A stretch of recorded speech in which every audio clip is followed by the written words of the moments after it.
Bayangkan, seiring waktu dunia terus berubah, teknologi juga peradaban terus berkembang. Akan tetapi di suatu tempat jauh di pedalaman Vietnam, ada seorang pria yang hidup tanpa tahu semua itu. Di dunia ini dia hanya mengenal ayahnya saja. Dia tidak tahu apa itu tetangga atau hidup bermasyarakat. Bahkan, dia tidak pernah melihat seorang wanita selama 4 dekade. Inilah kisah nyata yang disebut dunia sebagai The Real Life Tarzan. Welcome to the Silent Truth. Apa saja kita bisa bahas di sini. Ho Van Lang diperkirakan lahir pada tahun 1969 di Vietnam Tengah. Dari keluarga petani miskin, saat itu perang Vietnam masih berkecamuk. Bom, pembunuhan, dan penindasan terjadi di mana-mana kala itu.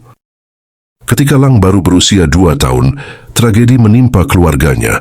Sebuah bom Amerika meledak di dekat desa mereka, membunuh ibu dan 2 saudara kandungnya di depan mata ayahnya bernama Ho Van Tan. Trauma berat itu membuat sang ayah kehilangan kewarasan dan kepercayaan pada orang asing. Tahun 1972, Ho Van Tan membawa bayi kecilnya bernama Lang, lari ke dalam hutan lebat di provinsi Quang Ngai, dan bertekad tidak akan pernah kembali ke dunia manusia. Ia percaya manusia modern adalah ancaman, dan satu-satunya cara selamat adalah hidup jauh dari peradaban. Ketika pertama kali memasuki hutan pada tahun 1972, Ho Van Tan hanya membawa sebilah parang, beberapa alat besi, dan sedikit beras. Begitu persediaan habis, mereka mulai belajar dan bersahabat dengan alam. Ia mengajarkan putranya cara menyalakan api dengan batang bambu, cara menangkap ikan dengan jebakan batu, dan cara membedakan mana tanaman beracun dan yang bisa dimakan. Lang tumbuh tanpa bersekolah, tanpa teman, dan tanpa bahasa. Dia berkomunikasi dengan kosakata terbatas, dengan bahasa minoritas dan kaku. Yang dia mengerti hanyalah suara alam. Setiap hari, mereka berjalan menyusuri sungai, mengumpulkan buah hutan seperti pisang liar, keladi, dan madu yang mereka ambil dari sarang lebah.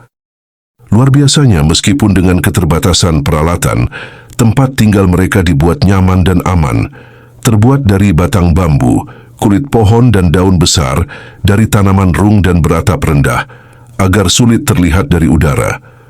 Lantainya dari kayu kering, yang selalu dijaga agar tetap hangat dan bersih. Mereka bahkan memiliki 3 gubuk kecil, 1 untuk tidur, untuk menyimpan makanan juga peralatan, dan 1 lagi untuk perlindungan saat hujan dan angin kencang datang. Saat malam tiba, mereka tidur berdampingan, menutupi tubuh dengan kulit hewan, dan menyalakan api kecil yang dijaga agar tidak mengeluarkan asap. Api itu bukan hanya penghangat, tapi simbol kehidupan mereka. Mereka memakan buah liar, umbi, dan hewan kecil yang dia tangkap dengan jebakan sederhana dari bambu dan tali hutan. Kadang, Lang menangkap monyet, burung atau tikus hutan yang dibakar langsung di atas api tanpa bumbu. Ia tidak tahu konsep garam atau bumbu. Rasa yang ia kenal hanyalah asin dari keringat dan manis dari madu. Yang luar biasanya, mereka mendaur ulang setiap benda. Tempurung kelapa menjadi mangkuk, tulang binatang menjadi alat, dan kaleng bekas dari sisa reruntuhan perang mereka ubah jadi wajan. Di hutan itu masih banyak peninggalan perang. Ho Van Tan menemukan pecahan bom, logam, dan serpihan peluru.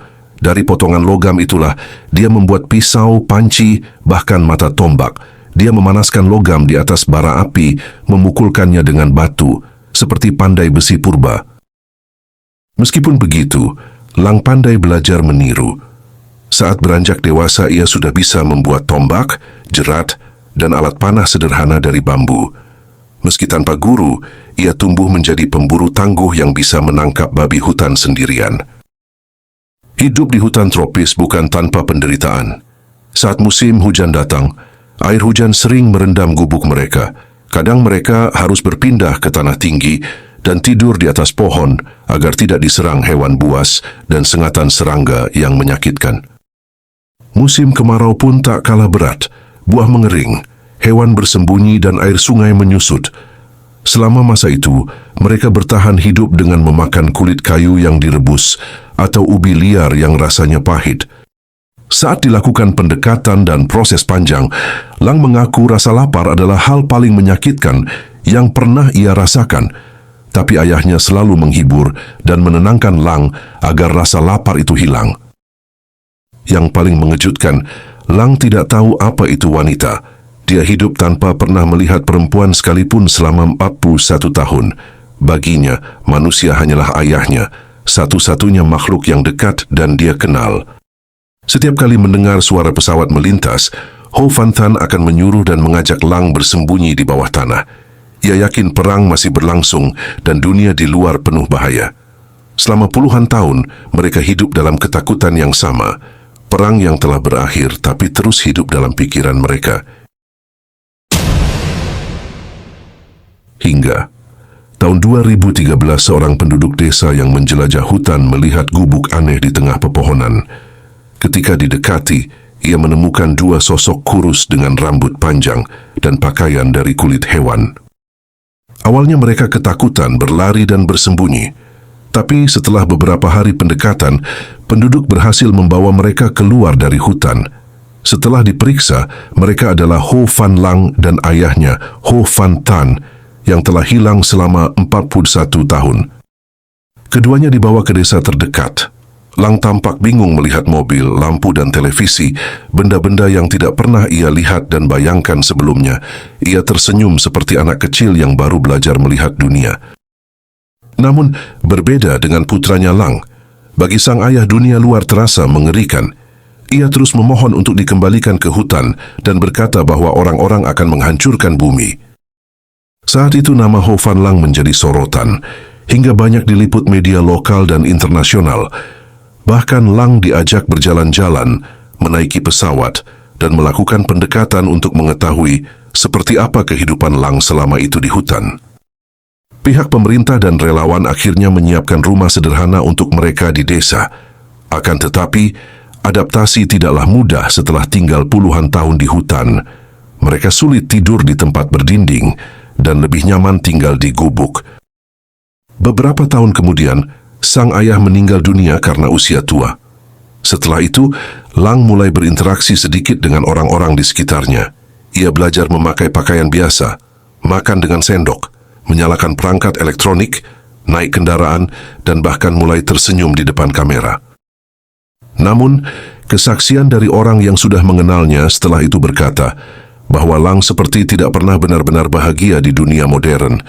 Dia masih sering berjalan ke hutan dan tidur di tanah, karena katanya tanah hutan lebih lembut daripada kasur. Pada tahun 2021, Ho Van Lang meninggal dunia di usia 52 tahun. Ironisnya, ia meninggal bukan karena kelaparan atau binatang buas di hutan, tapi karena penyakit hati yang diyakini muncul setelah tubuhnya terpapar gaya hidup yang drastis, makanan olahan, polusi, dan stres. Dunia menyebutnya The Real Tarzan, tapi bagi Lang ia hanyalah manusia yang mencoba bertahan di dunia yang tak lagi ia pahami. Ho Van Lang hidup 4 dekade tanpa tahu dunia telah berubah. Ia lahir dari perang, dibesarkan oleh alam, dan meninggal dalam peradaban yang tidak ia mengerti. Mungkin, kita yang hidup di dunia modern justru lebih terasing daripada dia, karena di tengah keramaian, kita kehilangan sesuatu yang dulu dimiliki Lang di hutan, yaitu ketenangan. Ho Van Lang membuktikan manusia bisa hidup tanpa dunia modern, tapi tak bisa hidup tanpa kasih dan kebersamaan. Terima kasih sudah mendengarkan kisah ini. Jangan lupa subscribe dan aktifkan lonceng notifikasinya agar channel ini bisa berkembang. Sampai jumpa di video selanjutnya dengan kisah-kisah menarik lainnya. Bye.